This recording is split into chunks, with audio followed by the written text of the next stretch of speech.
Troisième situation, vous n'arrivez pas à enlever le fil, vous allez comprendre pourquoi.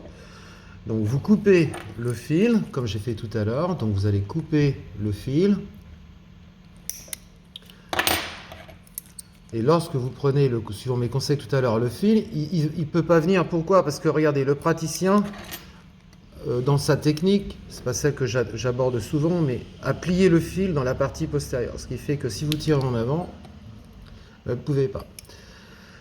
La manœuvre qui consiste à complètement pousser en arrière le fil, si vous êtes adroit et si vous avez une pince coudée, vous pouvez reprendre le fil dans la partie postérieure et l'enlever par la partie postérieure. Et si jamais vous n'y arrivez pas, à ce moment-là, il faut donner une recommandation stricte. Ce qu'il ne faut pas, je répète, c'est que l'enfant puisse avaler ou inhaler un fil. Parce que à ce moment-là, on se retrouve dans une situation qui est catastrophique. Donc à ce moment-là, on n'y va pas par quatre chemins. Vous prenez une pince coupante.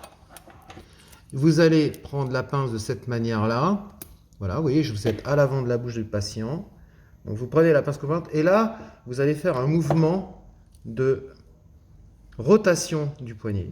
On dit que c'est de la supination, un mouvement de rotation du poignet. Vous allez donc insérer les deux morts de la pince sur le bracket. Et là, vous faites ce mouvement. Et le bracket se décolle tout seul, sans forcer. Regardez. Et vous faites ça devant également. Et enfin, enlevez le moins de bracket possible, parce que sinon, évidemment, on aura des conséquences. Et une fois que vous avez fait ça, eh bien, vous mettez la main, l'autre main, sur le bracket pour éviter toujours l'ingestion du corps étranger. Et vous allez décoller le dernier bracket en arrière duquel vous avez coupé le fil. Voilà, je fais ça. Et j'enlève l'ensemble vers l'avant de la cavité buccale. Vers l'avant de la cavité buccale. Le souci, c'est qu'il va résulter une irritation qui va être liée au fait que vous ayez coupé le fil ici. Donc si vous êtes courageux, cette fois vous êtes très axé pour enlever le fil en coupant de la partie opposée.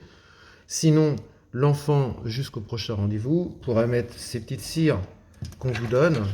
Ce sont ces cires que donnent en général tous les cabinets d'orthodontie. Il va prendre, comme on vous a enseigné, une petite boulette de cire et il va pouvoir se protéger dans la journée en changeant cette petite boule de cire. Voilà concernant les fils qui piquent.